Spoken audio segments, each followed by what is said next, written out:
Just on that first question about immigration, all I would do is to, first of all, say I think you're absolutely right to raise it. We need to have good answers on that.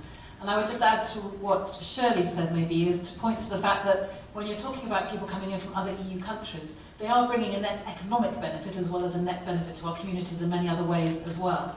And I think we could be talking perhaps seriously about using the so-called immigration dividend. In other words, using some of the money that they are bringing with them, because they are by and large coming to work, to use some of their taxes and so forth, to be able to invest in the schools and hospitals in the areas that are under greatest pressure. Because notwithstanding everything that Shirley has said, I think we do need to acknowledge that if you have a sudden influx of a lot of people in a small place, there are pressures. And I think we do need to acknowledge that. But we also need to have some solutions to how we would begin to address it. And I think that is one practical way of doing it.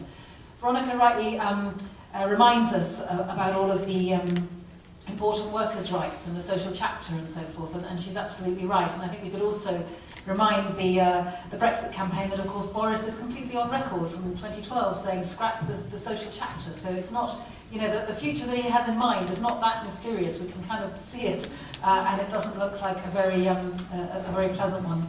And then the final question about the Commonwealth, I guess the point to me would be that we don't need to be choosing between the Commonwealth and the EU. You'll hear many Brexit campaigners kind of pretending that if we didn't have free movement of people within the EU, we'd suddenly have a government that would be opening its arms to far more people coming in from Commonwealth countries. And just knowing the difficulties that I've already experienced as an MP trying to get, you know, the families of Commonwealth individuals in my constituency to be able to join them just for a wedding or something like that, it's almost impossible. The idea that the government's going to suddenly change its very punitive immigration policy once we're out of the EU, I think is a bit of a fantasy. But I do take on board your last point about the importance of having an upbeat, positive campaign, and I really do believe that. I think that that this whole kind of Project Fear, and there is some of that sadly on both sides, is just putting people off.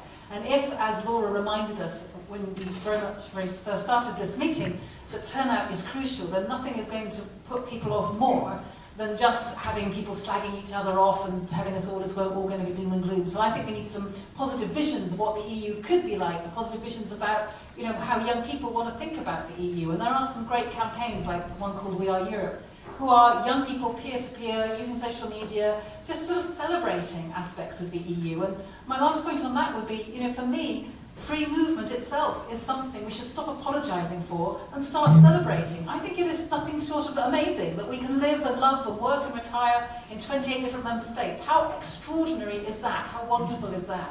How amazing is it that instead of resorting to bullets and bombs, we do actually try to solve things by debate and discussion, however laborious that may be. I think those are really important things to be celebrating, and we should be doing that, not kind of, you know, apologising for them in a grumbly sort of way.